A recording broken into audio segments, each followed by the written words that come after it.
Hi, I'm Olga and welcome to my kitchen. Today we are making a grain-free apple pie. This pie is low in carbs, it is grain-free completely.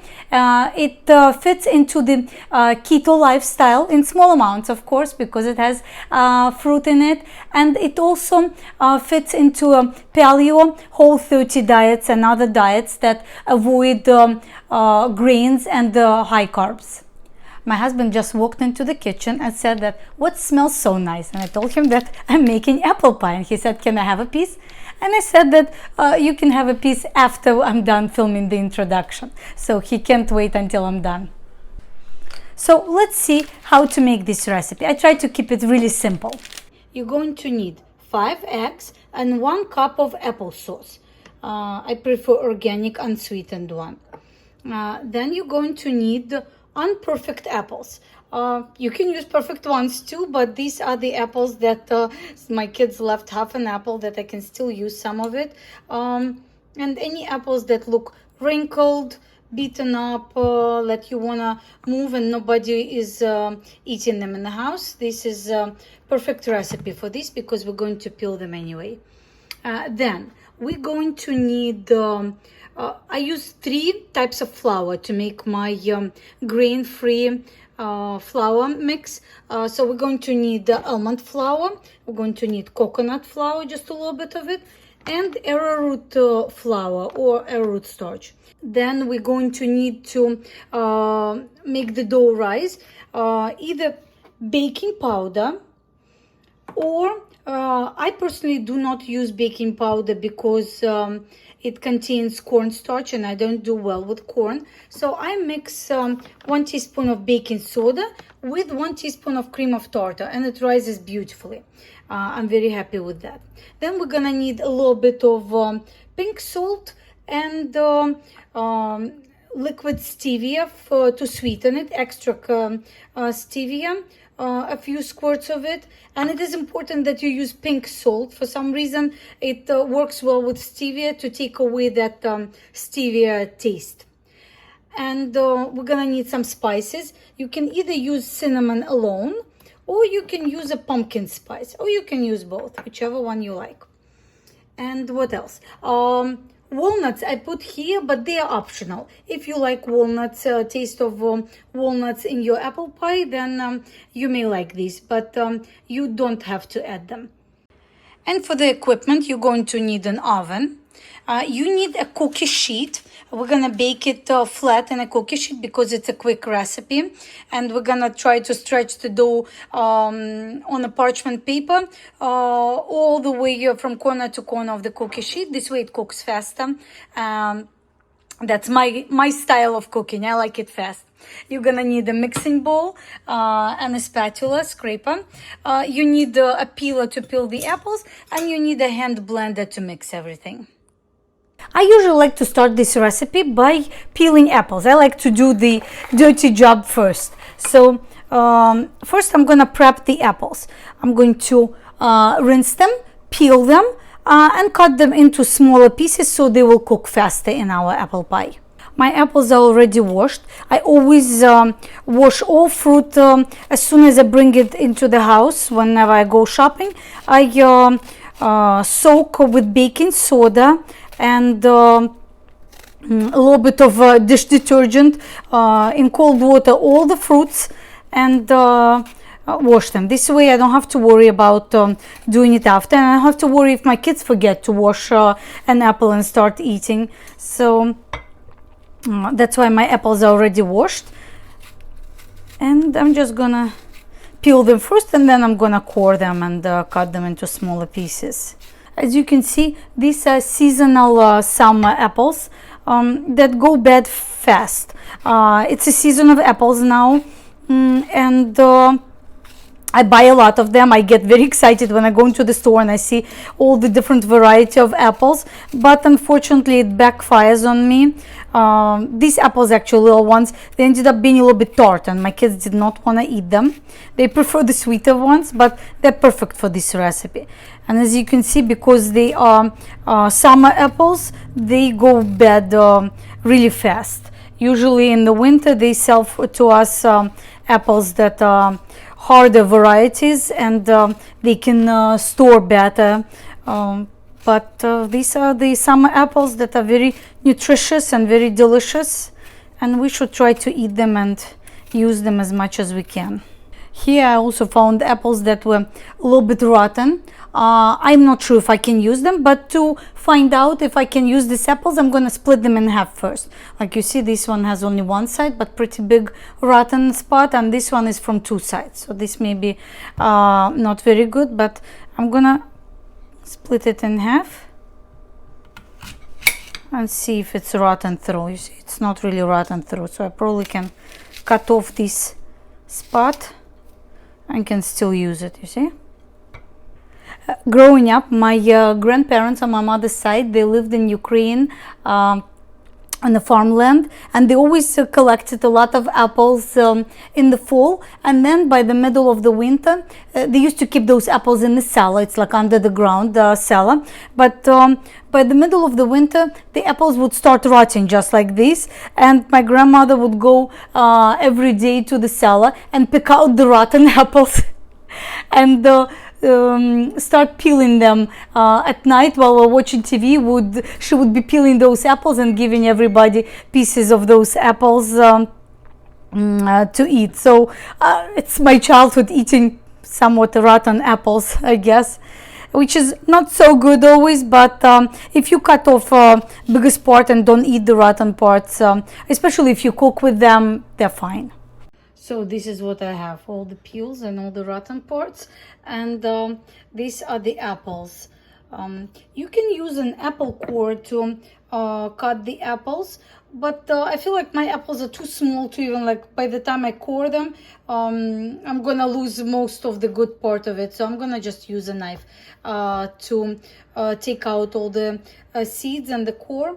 But you can use this one thing as well. It makes the job a little bit faster. Dirty job part 2, cutting off the cores. I use a small knife, and I'm just gonna cut each apple like this. I cut off all the core from it and split it in half. This is a small apple, as you can see, and then I'm gonna cut them into small slices. I want them small because I cook the bread very quick, like 20-22 minutes at the most. It's going to be cooked flat on a cookie sheet, so I want the apples to cook through. That's why I want them to be in small pieces. So I'm going to cut them like this and put them in a bowl. Now we're going to start making the dough. I just wanted to mention that for this recipe, I'm going to be using applesauce as the base for the dough. But you can use my other recipes where I use cottage cheese to make it more high in protein, your bread, and use the same toppings like apples and stuff. But here we're making the applesauce dough. So first we're going to start with breaking 5 eggs. I buy organic eggs from Costco. Recently, organic eggs have been hard to get in Costco. You have to go in the morning to be able to catch organic eggs. Otherwise, during the day, they have just regular eggs. And they were also very small, but last time I bought, they were actually decent size. Shortage of eggs, crazy stuff. All right, my hands are dirty. I always keep a towel by me. Now we're going to add applesauce. We need a measuring cup, and we're gonna use 1 cup of applesauce.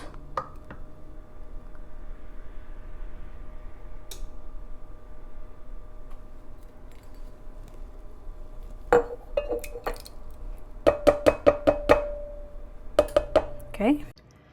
I prefer to keep my recipes sugar-free. I wouldn't call them quite low carb, but they are low carb. So I use liquid stevia. You can use sugar maple syrup if you want. I cannot give you exactly the directions, but here for sweetness, I'm gonna add 3 squirts of liquid stevia. I buy the one from Trader Joe's here. To balance out the sweetness in the whole recipe, I always use a little bit of salt. But to balance out the sweetness of stevia, it's better to use pink salt. I don't know why, but it works. I'm just gonna put a little bit of pink salt in here. I would say about 1/4 teaspoon. I like my pie to taste cinnamony, so I'm gonna use a tablespoon of cinnamon in this recipe. As always, I'm running out on something, running out of something in my recipes every time I'm cooking something for the camera. But don't worry, I have another cinnamon. I already stocked up. I just wanted to use what I have here so I can get rid of the container.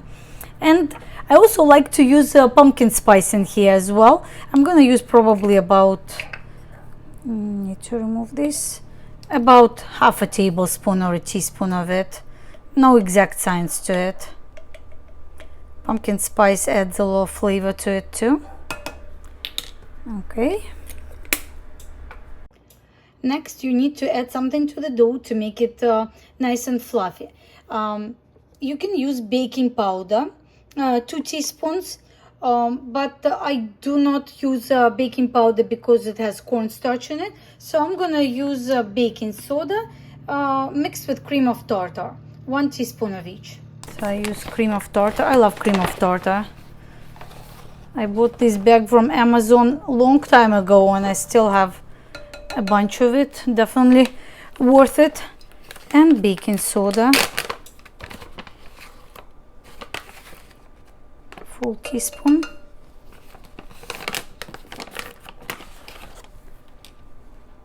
Now I'm gonna blend everything.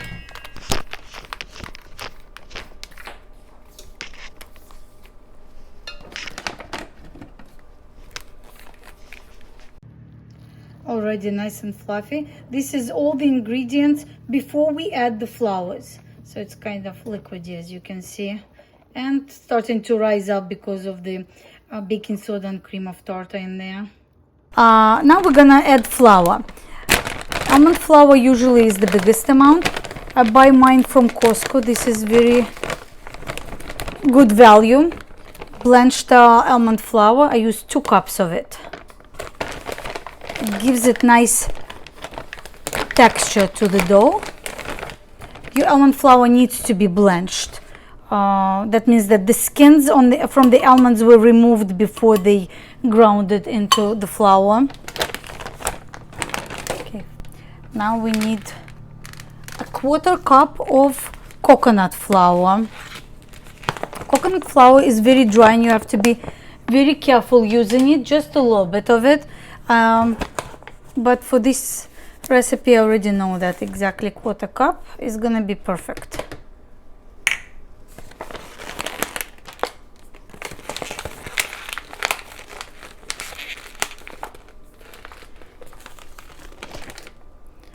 And arrowroot flour. Arrowroot flour is a starch that I also gonna use 1/4 cup. But I'm actually gonna see if I may need more. If the dough is too wet, I may add a little bit more arrowroot flour. All right, so arrowroot flour is a starch that will make the bread look more like bread, like crispy.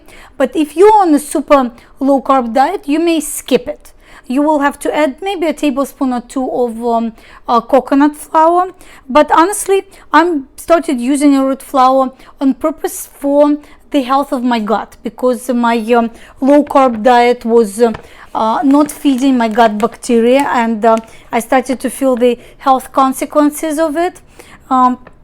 So adding arrowroot flour adds that starch to your delicious breads, and it makes them tastier, and it also feeds the good gut bacteria, which is then produce good vitamins and other good things for your body.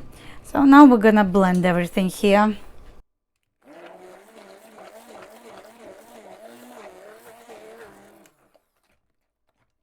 So this is the texture of the dough.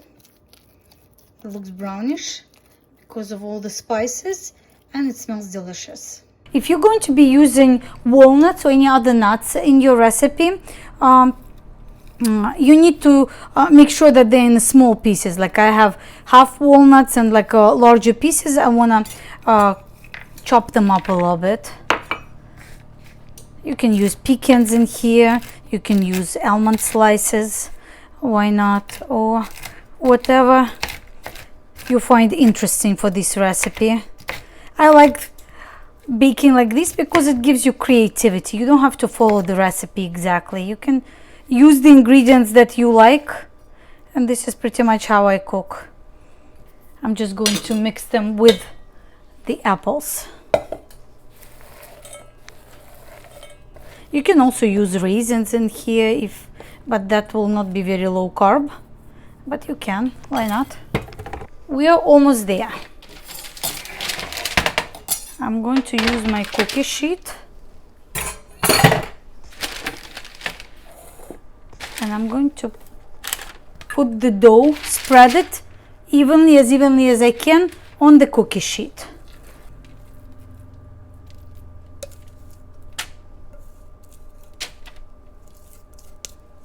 I don't like to waste anything. As you can see, I'm using apples that are going bad. Of course, I don't want to waste the dough. That's why I like to use silicone spatulas, because I feel like they scrape things better, cleaner. And now I'm just gonna spread it from corner to corner as evenly as I can. I don't want to spread it too thin. You know what? Maybe not from corner to corner, but evenly, I would say, would be a better word.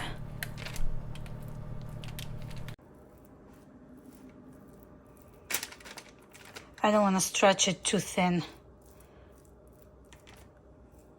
because I want to have a room here for apples and walnuts to get stuck to the dough. Now I'm going to put the apples on top, and I'm gonna press them in so they get stuck in the dough. Can you see what I'm doing?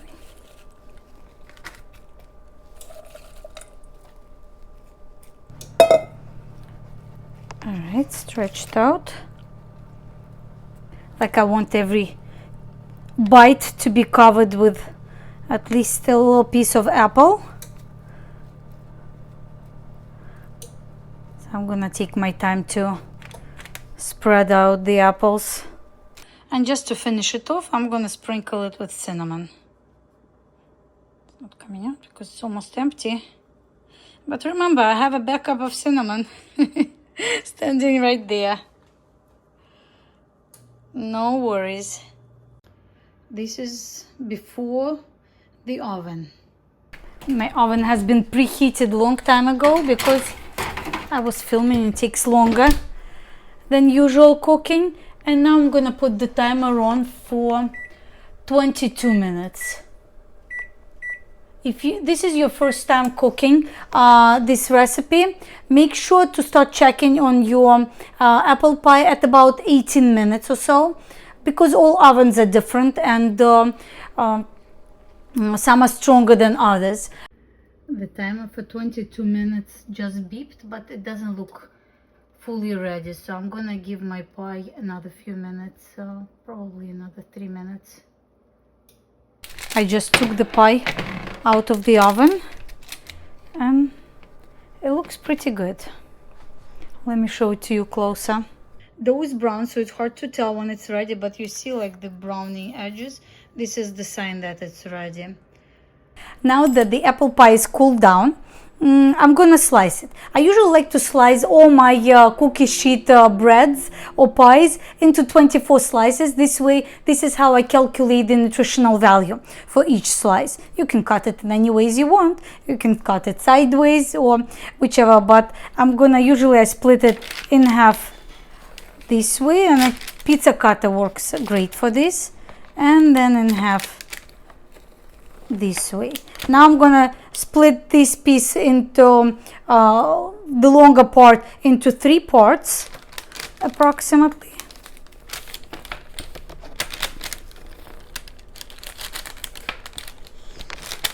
And another part into 3 pieces. They don't come out even, which is fine. It all averages out in the end. It's impossible to do it exactly, but we try our best. And then lengthwise like this, we're gonna cut it into 4 strips. So I'm gonna split each half into halves again. There you go. So we're gonna have a beautiful slice like this. This is the apple pie that is healthy and good for you to eat. It is totally legit to use this pie as a breakfast pie because there is no sugar in here added. It's very low in carbs. It has a lot of fiber in it. And with a cup of yogurt or a protein shake on the side, it's a delicious and nutritious breakfast, and is also very quick. I am very busy in the mornings. By the time I get to eat my breakfast, I'm starving. So I like quick breakfast like this, where all I do is just pop a few slices of bread like this into a toaster oven with a cup of yogurt on the side and a cup of tea, and my breakfast is ready. I hope I inspired you to try this recipe. Let me know how things turned out. Let me know how you like it, if you added nuts or not, what spices did you use in your recipe. And I appreciate if you click a like to this video to promote my channel, and you also subscribe to get more living food recipes. I'll see you in the next video. Bye. I guess it's time to taste it, right?